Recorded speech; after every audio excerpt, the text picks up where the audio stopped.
경제 주파수 심층 분석에 오신 걸 환영합니다. 오늘 파헤쳐볼 주제는 바로 AI 시대의 언디스퓨드 챔피언, 엔비디아입니다. 모두가 엔비디아의 기술력, 그 압도적인 시장 지배력에 열광하고 있는데 이상하게도 최근 몇 달간 주가는 영 힘을 못 쓰고 있어요. 다른 경쟁사 주가요 산을 높은 줄 모르고 치솟는데 왜 왕자에 앉아있는 엔비디아만 제자리 걸음인 걸까요? 그 미스터리를 풀려면요, 전혀 예상치 못한 곳에서부터 단서를 찾아야 합니다. 바로 엔비디아의 심장과 같은 핵심 파트너, 대만의 TSMC 실적 보고서 안에 그 힌트가 숨어 있습니다. 흥미롭네요. 부품을 공급하는 회사의 실적에서 완제품 회사의 미래를 읽는다라.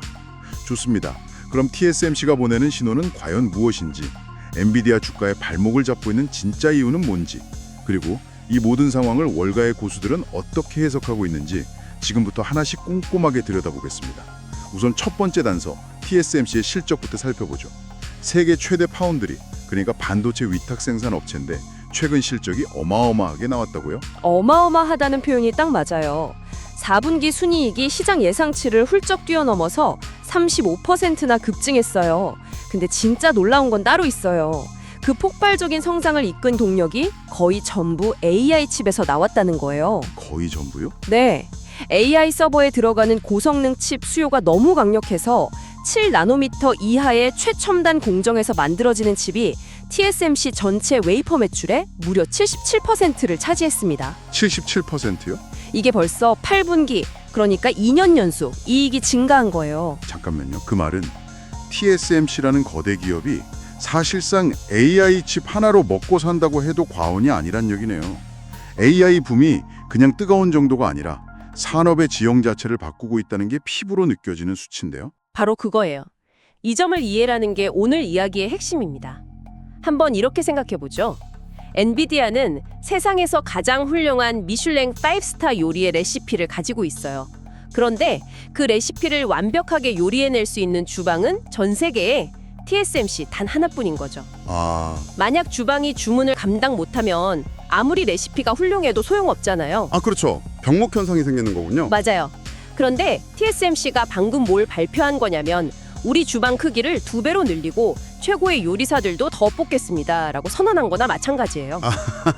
비유가 재밌네요. 특히 코어S라고 불리는 첨단 패키징 생산 능력을 늘리겠다고 했는데 이게 바로 엔비디아의 최고급 GPU를 만드는데 꼭 필요한 기술이거든요. 이건 단순히 주방 사정이 좋아졌다는 뉴스가 아니에요. 엔비디아의 레시피로 만든 요리가 곧 훨씬 더 많은 손님상에 오를 거라는 강력한 신호인 셈이죠. 월가에서는 2026년이 AI 서버 수요의 또 다른 퀀텀 점프가 될 거라고 보는 이유가 바로 여기 있습니다. 그렇군요. 생산 라인에 청신호가 켜졌다는 건 엔비디아의 미래 실적도 파란불이라는 뜻이니까요. 그런데 여기서부터 진짜 미스테리가 시작돼요. 이렇게 좋은 소식이 계속 들려오는데 정작 레시피를 만든 셰프, 엔비디아의 주가는 왜 최근 몇 달간 시장의 상승 랠리에서 철저히 소외된 걸까요? 그게 바로 역설적인 부분이죠. 숫자로 보면 더 명확해져요. 지난 12개월 동안 엔비디아 주가가 38% 오르긴 했어요. 나쁘지 않죠? 네, 38%면 괜찮은데요? 하지만 같은 기간에 경쟁사로 꼽히는 알파벳은 77%, AMD는 무려 91%나 급등했어요. 91%요? 심지어 연초 대비 성과만 놓고 보면 엔비디아는 2.6% 하락해서 S&P 500 지수보다도 부진한 성적을 보였습니다. 신제품 발표다, 새로운 파트너십 체결이다. 좋은 뉴스는 계속 나왔는데 주가는 옆으로만 기었다는 거잖아요. 도대체 보이지 않는 어떤 악재가 엔비디아의 발목을 꽉 잡고 있었던 걸까요? 월가에서 제기하는 우려를 종합해보면 그게 세 가지로 압축할 수 있어요. 첫째는 속도에 대한 불안감입니다. 바로 차세대 칩인 블랙웰의 출시가 지연될 수 있다는 우려죠. 다음 제품? 네, AI 산업은 하루가 다르게 변하는데 다음 세대 무기가 제때 나와주지 않으면 경쟁에서 뒤처질 수 있다는 공포감이 작용한 거예요. 하긴, 아무리 현재의 왕이라도 다음 스텝이 꼬이면 순식간에 추격당할 수 있으니까요. 그럼 두 번째 우려는 뭔가요? 두 번째는 지속 가능성에 대한 의문이에요. 지금 빅테크 기업들이 천문학적인 돈을 쏟아부으면서 엔비디아 칩을 사들이고 있잖아요. 네, 엄청나게 사고 있죠. 그런데 이게 과연 계속될까? 하는 회의적인 시각이 고개를 들고 있는 거죠. 혹시 지금의 투자가 일단 뒤처지면 안 된다는 공포감, 포모에 기반한 거품은 아닐까? 어느 순간 기업들이 이제 칩은 충분히 샀으니 투자 속도를 조절해야겠다고 선언하면 어떡하냐는 걱정입니다. 일리가 있네요. 영원한 투자는 없으니까요. 하지만 역시 시장이 가장 두려워하는 건 세 번째 이유, 바로 경쟁의 심화 문제 같아요. 특히 메타가 구글의 칩을 사용하는 걸 고려 중이라는 보도가 나왔을 때 시장이 한번 크게 흔들렸었죠. 정확히 보셨어요. 그게 가장 큰 펀더멘탈에 대한 우려입니다. 여기서 중요한 개념이 나오는데 바로 범위형 GPU와 맞춤형 칩, ASIC의 차이예요. 엔비디아의 GPU는 스위스 군용 칼 같아요. 아주 다재다능해서 웬만한 AI 작업은 다 잘 처리하죠. 아, 맞는 칼. 반면에 구구의 TPU 같은 맞춤형 칩은 특정 수술에만 쓰이는 정교한 메스와 같아요. 아, 그러니까 범용성은 좀 떨어져도 특정 작업에서는 비교도 안 될 만큼 효율이 좋다는 거군요. 맞습니다. 메타 같은 거대 기업 입장에서는 자기들 서비스에 최적화된 메스를 사용하면 비용을 엄청나게 절감할 수 있어요. 물론 엔비디아의 스위스 군용 칼이 훨씬 유연하고 개별자 생태계도 잘 갖춰져 있지만 메타 같은 초대형 고객을 하나라도 잃을 수 있다는 가능성만으로도 시장은 엄청난 불안감을 느끼는 거죠. 이 세 가지 우려, 즉 출시 지연, 투자 지속성, 경쟁 심화, 바로 최근 주가를 짓누른 근본적인 원인입니다. 여기까지 듣고 나니 엔비디아의 미래가 좀 어둡게 느껴지기도 하는데요. 그런데 정말 재미있는 건 이런 우려들에도 불구하고 수많은 월가 분석가들과 거물 투자자들은 오히려 지금이 가장 매력적인 투자 기회라고 외치고 있다는 점이에요. 이 엄청난 시각 차이는 대체 어디서 오는 걸까요? 그들은 지금 시장의 불안감이 과장되었다고 보고 있어요. 그리고 그 근거를 밸류에이션, 즉 가치평가에서 찾고 있죠. 가치평가요? 네, 주가 수익 성장률 PEG라는 지표가 있는데 이걸 아주 쉽게 비유하자면 성능 대비 가격, 즉 가성비를 보여주는 숫자라고 할 수 있어요. 가성비요? 주식에도 가성비가 있군요. 그럼요. PEG 수치가 낮을수록 성장 잠재력에 비해 주가가 저렴하다는 뜻인데요. 현재 엔비디아의 PEG는 동종업계 평균이나 S&P 500 지수보다도 훨씬 낮아요. 아, 정말요? 다시 말해 시장이 엔비디아의 엄청난 성장성을 주가에 아직 충분히 반영하지 않고 있다는 거죠. 겉으로 보이는 가격표는 비싸 보일지 몰라도 그 안에 담긴 성능을 고려하면 오히려 박앤셀 중이라는 분석입니다. 아, 그래서 건전한 조정이라는 말이 나오는 거군요. 주가, 그러니까 프라이스가 오르는 속도보다 이익, 어닝이 늘어나는 속도가 훨씬 더 빨라서 오히려 기업의 내실이 탄탄하게 다져지고 있다는 긍정적인 신호를 해석하는 거네요. 정확합니다. 고성장주에서는 아주 이상적인 흐름이죠. 을부 리서치 같은 투자 기관에서는 이런 분석을 바탕으로 엔비디아를 여전히 최고의 AI 투자 아이디어라고 부르고 있어요. 여전히 최고라고요? 네. 그들은 경쟁에 대한 우려도 한 발 더 나아가서 분석합니다. 예를 들어 최근에 공개한 베라 루빈이라는 새로운 플랫폼은 이전 모델보다 추론 성능을 크게 향상시켰는데 이게 중요해요. 추론 성능이요? 네. 지금까지는 AI를 훈련시키는 데 칩이 많이 쓰였다면 앞으로는 훈련된 AI를 실제 서비스에 활용하는 추론 시장이 훨씬 더 커질 거거든요. 엔비디아는 이미 그 다음 시장까지 내다보고 준비하고 있다는 거죠. 단순히 더 빠른 칩을 만드는 게 아니라 시장의 다음 단계를 예측하고 판을 짜고 있다는 거군요. 그리고 더 결정적인 차이가 있어요. 구글이나 메타가 자체 칩을 만들어도 그 칩에 들어가는 모든 기술, 즉 지적 재산권 IP를 다 소유한 건 아니에요. 아, 그래요? 일부 핵심 IP는 다른 회사에서 빌려오죠. 하지만 엔비디아는 관련된 모든 IP를 직접 소유하고 있어요. 와, 이건 마치 레시피 하나만 가진 셰프와 레시피북 전체는 물론이고 그 요리에 쓰이는 모든 식재료 농장까지 소유한 셰프의 차이와 같아요. 그건 정말 강력한 해자, 모트가 되겠네요. 그쵸. 경쟁의 차원이 다른 거죠. 그렇다면 월가에서는 이런 분석을 바탕으로 엔비디아의 주가를 구체적으로 얼마까지 보고 있나요?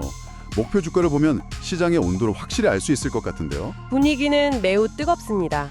최근 엔비디아를 분석하는 애널리스트 66명 중 무려 65명이 매수 의견을 냈어요. 66명 중에 65명이요? 매도 의견은 단 한 명도 없고요.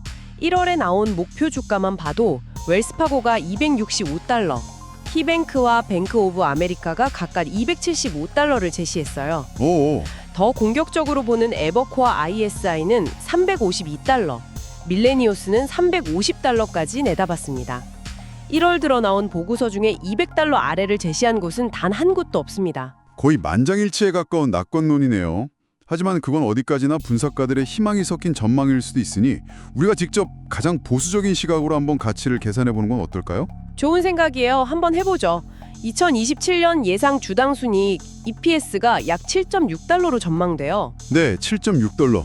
여기에 업계에서 가장 짜게 쳐주는 가장 보수적인 섹터 평균 주가 수익 배율 PE인 26.1배를 곱해보는 거예요. 그러니까 가장 비관적인 시나리오를 가정하는 거군요. 그렇죠. 그렇게 계산하면 약 $198라는 숫자가 나옵니다. $198요?